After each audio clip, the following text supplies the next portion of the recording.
देवरानी और जेठानी की रसोई। ये है राज रानी जी का परिवार, जिसमें उनके पति परवेश कुमार है और राज रानी जी की दो बेटी भी हैं, अजय और विजय। और अब अंत में आती हैं बहुरानी रंजना। रंजना जो बड़े बेटे अजय की धर्म पत्नी है।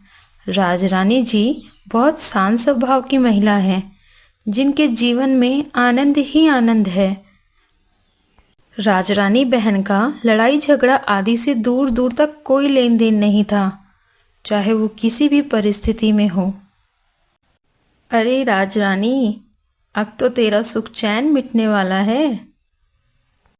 क्यों पारो बहन, मैंने ऐसा क्या गुनाह कर दिया? अरे अब तो तेरी बहू आने वाली है, और एक म्यान में दो तलवार। रहे तो थोड़ा बहुत तो तमाशा होता ही है, अब तू भी थोड़ी बहुत चालाकी सीख ले।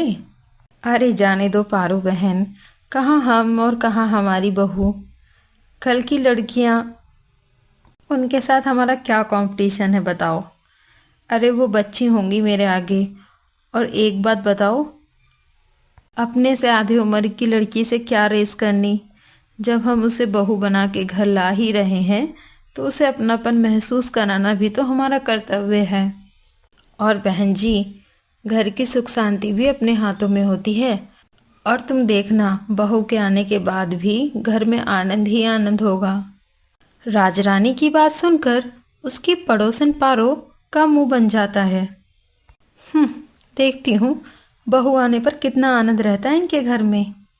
अब कुछ ही दिनों में बड़े बेटे अजय की शादी हो जाती है, और कुछ दिनों बाद, माँ जी आप बुरा न माने तो मैंने मीशो पे कुछ किचन के डिब्बे और एक चॉपर देखा था, तो मैं उन्हें मंगा लूँ?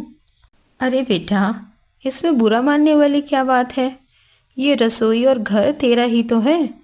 जो मन करे वो ऑर्डर करो, और जैसी तुम्हारी इच्छा हो वैसे घर को सजाओ। मुझे कोई परेशानी नहीं है। और बेटा, तुम मुझे बाकी सास की तरह मत समझना, जो बात बात पर झगड़ा बनाती रहती हैं। पक्का माँ जी? हाँ हाँ। अच्छा, तो माँ एक बात और कहूँ, मुझे ना वो किचन में जो 4 सेट वाला गैस चूल्हा आता है ना, मुझे वो भी पसंद है। मैं वो भी मंगा लूँ? आपको कोई एतराज़ तो नहीं? हाँ हाँ बेटा, बिल्कुल ऐतराज़ नहीं होगा। हमारी तो उम्र हो गई है, हमें जितनी समझ थी उसके हिसाब से हमने अपनी गृहस्थी को सजाया। अब तुम आज के ज़माने के बच्चे हो, तुम्हें जैसा समझ आए वैसे घर को सजाओ। अपनी सास की बात सुनकर बहू कविता बहुत प्रसन्न हो जाती है। मैंने तो कभी सपने में भी नहीं सोचा था कि मेरी सास इतनी अच्छी होगी। मेरी सहेलियाँ फालतू में ही मुझे सास के नाम से डराया करती थी। सास की तरफ से कोई रोक टोक ना होने की वजह से बहू कविता खुशी खुशी अपनी पसंद का सामान ले आती है। रसोई को सजा लेती है, जैसा राजरानी बहन ने चाहा था। घर भी वैसा ही था। बहू के आने के बाद भी घर पर भरपूर आनंद था। सास बहू के बीच कोई चिक चिक नहीं था, और न ही कोई कलेश होता। और परिवार में भी सब कुछ कुशल मंगल था। लेकिन इनकी खुशी शायद 2 ही पल की थी। बड़ी बहू को आए अभी साल भर भी नहीं हुआ था कि छोटे भाई विजय की शादी की भी तैयारियां होने लगती हैं। छोटे बेटे की शादी नम्रता से होती है, और इस तरह घर में छोटी बहू भी आ जाती है। ससुराल में आने के बाद नम्रता जेठानी और सास की अंडरस्टैंडिंग को देखकर हैरान हो जाती है। हेलो मम्मी, ये क्या हो गया मेरे साथ? मैं क्या क्या सपने देखकर आई थी इस घर में।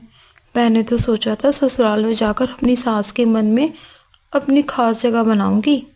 अरे तो बेटा, क्या हो गया? कुछ बात हो गई है क्या? तू इतनी उदास क्यों लग रही है? मम्मी क्या बताऊं, आपको मेरे ससुराल में मेरी सास और जेठानी के बीच में इतनी गहरी अंडरस्टैंडिंग है, मुझे तो लगता है इस घर में मैं अपनी जगह ही नहीं बना पाऊंगी।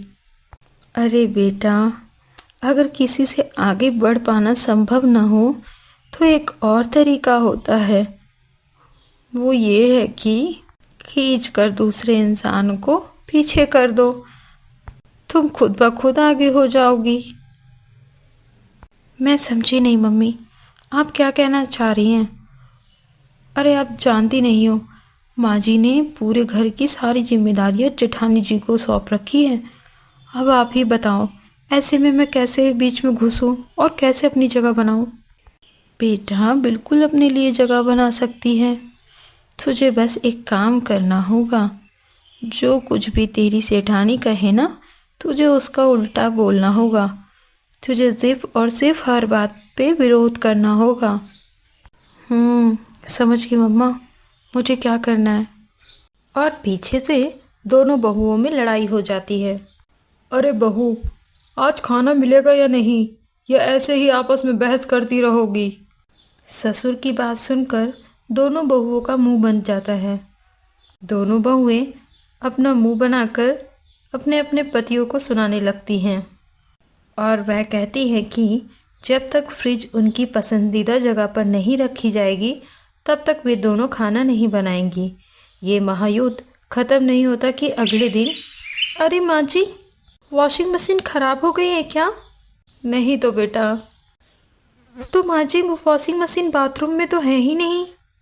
हाँ बेटा, वो छोटी बहू ने कहा कि वॉशिंग मशीन छत पर रख लेते हैं, वहीं कपड़े धुलकर वो वहीं छत पर फैला देगी। यहाँ धुलती थी तो उससे बाल्टी भर कर कपड़े छत पर ले जाने पड़ते थे, उसको दिक्कत होती थी। तो मैंने भी कह दिया, तुम्हारा ही घर है, जैसा मन करे वैसा कर लो। अरे मम्मी जी, आपने ऐसे कैसे उसे वॉशिंग मशीन छत पे ले जाने दे दिया? अब नहा के कौन कपड़ों का गट्ठर ऊपर लेकर जाएगा?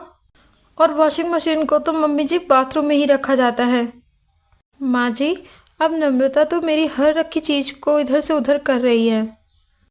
देखो बेटा, ये तुम दोनों समझो, अब ये घर जितना तुम्हारा है ना, उतना ही छोटी बहू का भी है। और जब मैंने तुम्हें किसी काम को करने से नहीं रोका तो फिर उसे कैसे रोक टोक करूँगी मैं? तुम दोनों मेरे लिए एक बराबर हो। माँ जी, आप ना सब कुछ देखकर भी आंखें बंद कर रही हो। आप समझ नहीं रही, ये छोटी जानबूझकर मेरी बातों को काट रही है और खुद को ऊंचा दिखाने की कोशिश कर रही है। देख बेटा, लड़ाई झगड़ा और कलेश से तो मैं 100 कदम दूर रहती हूँ। मैंने तो पूरे घर की भाग दौड़ तुम दोनों के हाथ में दे रखी है और अब तुम दोनों ही समझो। हर गुजरते दिन के साथ घर एक जंग का मैदान बन गया था। घर पर फ्रिज, टीवी, वॉशिंग मशीन और यहाँ तक कि मिक्सर तक के लिए लड़ाई होने लगी, जिससे राजरानी के अलावा घर के सभी सदस्य परेशान थे। राजरानी तो इन लोगों को कुछ नहीं कहने वाली।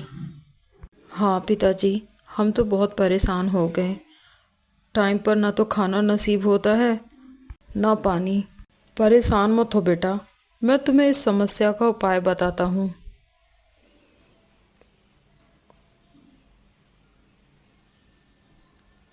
ससुर जी दोनों बेटों को समस्या का उपाय बताते हैं और अगले दिन लगता है दीदी ने फिर से मिक्सर रसोई में रख दिया है। मेरी इच्छा की तो किसी को फिक्र नहीं। अरे तो कोई बात नहीं बेटा। ऐसे कैसे कोई बात नहीं पापा? अरे बच्चों, इसमें लड़ते क्यों हो? तुम दोनों की समस्या ये मिक्सर है ना, तुम दोनों की समस्या को बहुत अच्छा उपाय है मेरे पास। हम आज अभी इस मिक्सर को कबाड़ी वाले को बेच देते हैं। बेटा, मेरे पिताजी कहते हैं अगर झगड़ा ख़त्म करना है तो झगड़े की जड़ को ख़त्म करना चाहिए। ना रहेगा बांस और ना बजेगी बांसुरी। अरे बाबूजी, ये क्या कह रहे हैं आप? हमारा अच्छा खासा मिक्सर कबाड़ में क्यों जाएगा? बहू, मुझे जो कहना था मैंने वो कह दिया। अब तुम इतनी भी बड़ी नहीं हो गई कि मेरे फैसलों में टांग अड़ाओ। घर के मुखिया अभी भी हम ही हैं। इतना सुनकर दोनों बहुएं अपने अपने कमरे में चली जाती हैं। ससुर जी ने भी मिक्सर बेटों के हाथ कबाड़ी वाले को दे दिया। अगले दिन, अरे नम्रता, तुमने फिर से वॉशिंग मशीन ऊपर रख ली? इतने सालों से मैं घर के कामों को कर रही हूँ, तुम रोज रोज किसी न किसी काम की जगह बदल देती हो। आधे से ज़्यादा समय तो घर में इधर उधर सामान ढूंढने में ही निकल जाता है। मेरे हाथ का रखा सामान यूज़ कर लोगे तो छोटी हो जाओगी क्या तुम? और दीदी, आप मेरी रखी हुई जगह से सामान यूज़ कर लोगे तो क्या आप छोटी हो जाओगी?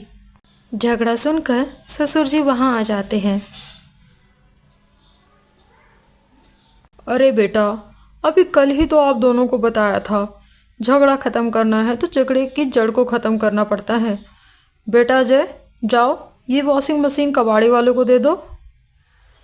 अब वॉशिंग मशीन भी बिक जाती है और दोनों बहुओं को कपड़े हाथ से धुलने पड़ते और सिलबट्टे पे मसाला पीसना पड़ता। सिलबट्टे से मसाला पीसना और हाथ से कपड़े धुलने की वजह से उन दोनों की हालत ख़राब हो रही थी, जिसके कारण उन दोनों को बहुत अफसोस होता है। फिर वे दोनों ससुर जी के पास जाती हैं। बाबूजी, हमें माफ़ कर दो। हाँ बाबूजी, हमें अब पता चल गया है, मिलजुल कर रहने से घर की सुख शांति बनी रहती है। हम दोनों के घर में सब था और हम दोनों ने खुद ही अपनी गृहस्थी बिगाड़ ली और अब हमारे पास कुछ नहीं बचा। हमें माफ़ कर दीजिए पापा जी। बेटा, तुम्हारा कोई भी सामान मैंने बेचा नहीं है। तुम्हारा सारा सामान तुम्हारी बुआ जी के यहाँ रखा है। मुझे तुम दोनों को सुधारने के लिए ये कदम उठाना पड़ा। तो आ गए आप? आ गए हैं तो चैनल को सब्सक्राइब कर देना। वीडियो अच्छी लगे तो लाइक और शेयर कर देना। और हाँ, बेल आइकन ज़रूर दबा देना ताकि आपको हमारी नई वीडियो की नोटिफिकेशन मिल सके।